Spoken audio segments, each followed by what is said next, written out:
After that little incident, we relocated to the kitchen. The smell of food filled the air. Despite the younger girl's easygoing attitude, always humming some cheerful melody, I found my cheeks still burning from my embarrassment. To think that a girl would say such a thing. I quickly shook my head to clear the thoughts from my mind and turned towards the elder sister. This soup is delicious. Is Maeko-chan usually the one doing the cooking around here? Yay! I'm glad you like it, Takahiro. I don't usually cook, so I made a few lucky guesses. It is rather delicious, Maeko-chan. Perhaps you could do more cooking from now on. It would allow me more time to lounge around. Well, the first step to getting your wedding sash is to become a good housewife. And that includes cooking. I added this with a bit of amusement, following Machiko's comment. I took another sip of the soup. For a few lucky guesses, this dish had turned out pretty well. That's true. I'll learn how to clean, and I'll cook for you, and I don't know what else, but it'll be fun learning. Maeko, you should stop that. You know very well that it would be pointless for you to marry him. Only the villagers know how to craft a wedding sash, and we both know this will not happen. That's not necessarily true, Machiko-san. It only becomes ever more evident that you are not of this world, Takakun. The villagers do not tolerate our existence. They despise us. We could never ask such a favor of them. All we have to do is to find some way to make the villagers accept you. But I guess I'll need to learn more about the village itself before we can do that. The pale-haired woman shook her head slowly, her ears flattening against her head as they did. It is not that simple. They would never trust us. Humans and fox spirits have never been able to get along. I am honestly surprised that you have been able to tolerate us this long. I would be happy to be proven wrong, and you are free to stay here as long as you wish, until, of course, you too grow weary of our ways and decide to leave. One-sama, please don't say things like that. Takahiro wouldn't do that. Would you, Takahiro? Of course not. I wouldn't abandon someone just because they are different species. That's not the way Kushiken Takahiro does things. However, I do remember the village elder telling me that it wasn't just the fox spirits. It sounded like humans and spirits everywhere have been on bad terms for a long time. Do you know why, Machiko-san? I do not recall. Much information is withheld, even from someone such as myself. Most spirits keep to themselves these days. There are a few exceptions, Tsuyuri being one of them. Powerful spirits come and go as they please, but they tend to remain in their world. Fox spirits, however, have no other place to go. We are stuck in the human world, for better or for worse. Huh? I didn't realize it was like that.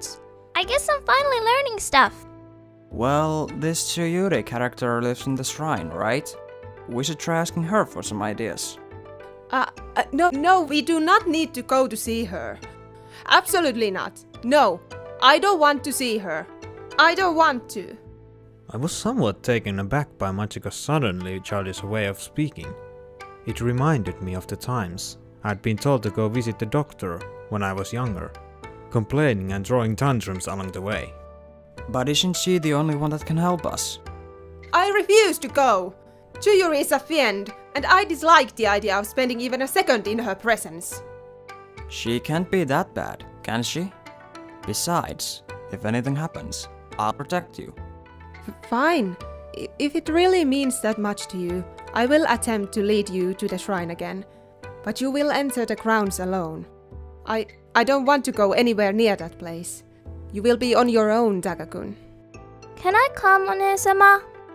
Absolutely not. I forbid it. You are not to follow us under any circumstances, Maeko. Fine. I'll stay here just like you said. I'll be here in the mansion. All alone, unprotected, all by myself. Who knows what might happen to me? I could get trapped under a bookcase and die. Or slip on a banana peel and die. or get bored and die of boredom. I'd be so super duper bored sitting here all alone in the same place, day in and day out. Fine. I get it. You may come along, but you must be on your best behavior, little one. No running around, and no talking unless spoken to. Okay. Despite Maiko's cheerfulness, I couldn't help but wonder what had happened between Machiko and this Tsuyuri for her to react so strongly. I decided that maybe it wouldn't be a bad idea to spend some time with the two sisters to get them know a bit better. Well, I do have 2 weeks until I need to get back to my own world, so there's really no need to rush. How about we do something else instead? I'm sure Machiko-san wouldn't mind the distraction. Well, the longer I get to stay away from that place, the better. How about bringing Maeko-chan along to go fetch some desserts for us? There are oranges, apples, and a small vineyard behind the mansion. I could whip up some cream to go with it, if you would like. Sure, that sounds easy enough. Let's get us some delicious fruit, Maeko-chan. Alright. As Maeko led me towards the garden of the impressive mansion, she seemed a little quiet, as though she had something on her mind. I wanted to ask her about it, but something about the way her ears sagged and her tail hung low told me that probably wasn't the best idea. I decided I would simply try to cheer her up. So, which do you prefer, Maeko-chan? Apples, grapes, or oranges? We could gather all 3, but I bet we can grab a few for ourselves first. Apples, I guess. I knew a fox spirit once, a friend of Onesama who loved apples. I can't remember her name though. I guess my head's a bit hollow. Apples are awesome. Crunchy on the outside and sweet on the inside. And your head isn't hollow, silly. If that was true, I think I'd still be stuck in that jail cell. Onesama did most of the thinking though. I just sort of went along with what she said. Well, someone has to take the lead. Besides, I'm still grateful for your help all the same. How about... I playfully flicked Maiko's forehead with a grin. See? It doesn't sound hollow at all. I'm sure there's plenty of clever thoughts in that pretty little head of yours. Ow! Nee. Now you know I'm right at least. Anyway, let's get those apples, shall we? Okay, I'll get them. You go grab that basket over there. Alright, let's get down to business.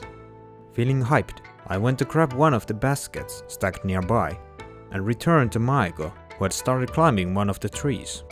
The girl looked accustomed to climbing, but her small hands had me a bit worried. Hanging from the branch with just her legs, she checked to see if the apples were ripe. Maeko-chan, be careful, you might slip. Ow! The girl had thrown an apple at me, and while my reflexes let me catch it with ease, the force behind it still stung my palm a little. Of course, I did exaggerate a bit for the girl. I'll be fine, Takakun. I've been climbing these trees all my life. Even the most experienced climbers end up running into trouble if they aren't careful. I smiled weakly at the girl's excited attitude, placing the apple I got into the basket. You don't know what you're talking about. I'm a fox spirit. I won't fall. I'm super careful. Watch. I'll grab the apples near the top. Wait, Maeko-chan. Unless you can fly, I don't think you should go for those. Fly? I can't do that, silly Takakun. Who has ever heard of a flying fox spirit? As expected, the moment Maeko tried to reach one of the apples near the top of the tree, the girl ended up losing her footing and tumbled down towards the ground with a loud cry. Maeko! My reflexes quickly kicked themselves into gear, trying to catch the girl before she hit the ground. Unfortunately, I didn't notice the apples scattered around the tree, and as a result, ended up tripping over them. I managed to enter a few steps, and was able to catch Maeko before I dropped to the ground. My head was throbbing once I had recovered from the fall. I tried to sit up, but found myself held down by a small but substantial weight. Opening my eyes, I looked up to see Maeko sitting on my lap. Owie. I guess I tried to reach a bit too far. Thank you, Takahiro. You saved me. And you gave me a soft, well, kinda soft and kinda hard landing. Maeko-chan, do you mind? You're crushing me. Wow! Oh my gosh! Takahiro, I'm sorry! I'm so sorry! As the younger girl grew increasingly flustered, I knew I had to calm her down. Gently, I tilted my legs beneath her, and she toppled forwards, her head resting against my chest. I guess we've learned that fox spirits can be pretty clumsy. Or maybe that Maeko is even cuter up close than I had thought. What? Takahiro, I think you're mistaking me for One-sama. Nope, I'm talking about you. You have that innocent side too. That's really charming. I wouldn't be surprised if lots of people from the village would want to claim you as their adorable little sister once we've cleared up those misunderstandings. I'd be happy to call you my brother, Takahiro, but lots of people in that village are super mean. I just want to spend time with you and One-sama. But brother? How about darling? Darling? I don't know if I'm ready for that. Really? I think we'd be a cute couple. A hero and a fox spirit, living happily ever after. Your sister could stay too. We could raise a little family. I mean, we already have a house, so we wouldn't have to worry about that. And any guy from my world would kill to have a pretty wife like you.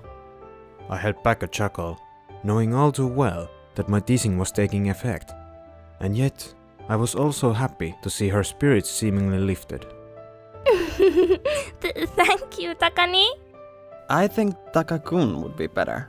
Machiko-san probably wouldn't like another sibling. But I'm glad you cheered up. You didn't seem too happy earlier.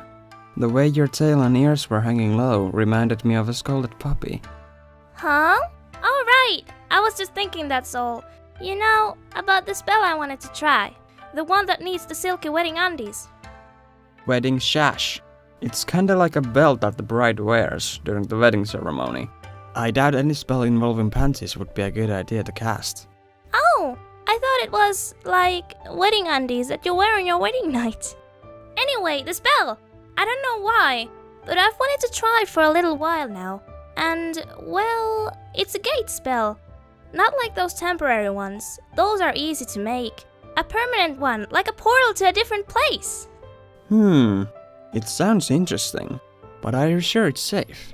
Silly, Takani. That's not the point. This spell, it might be able to help you. While that's good and all, I'd prefer not ending up in the middle of the sea or a live volcano. I think we should be a bit more careful with your magic. I'm a good mage. That's what Harry said when he told Atlantis he had a solution to their water shortage. Huh?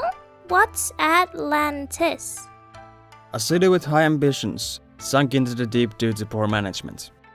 Anyway, I think it's best if we get an expert's opinion before we try anything. We are going to visit this Tsuyuri anyway, so maybe she'll be able to tell us if your spell will get me home. Wow, but Chutan told me I shouldn't use magic at all. She said it was only for her to use or something. Maybe she had a reason for saying that? Like maybe... I don't know. Do spells have side effects? You're just like One-sama.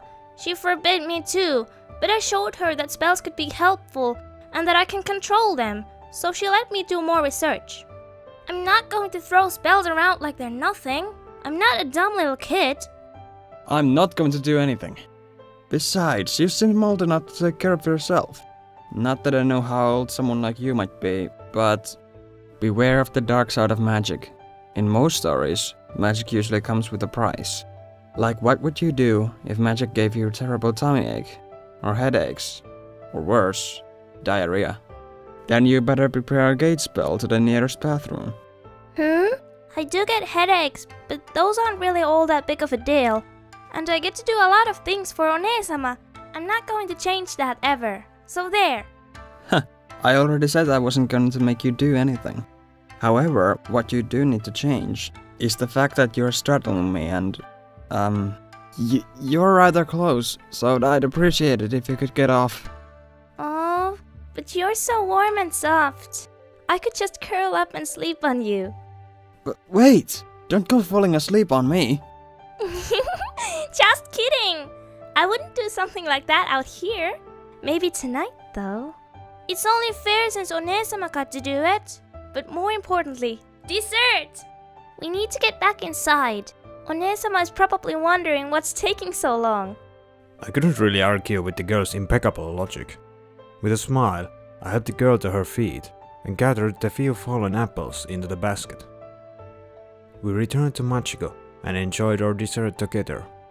It wasn't too long after that Maeko started to feel sleepy, so Machiko took her to bed, wishing me a good night.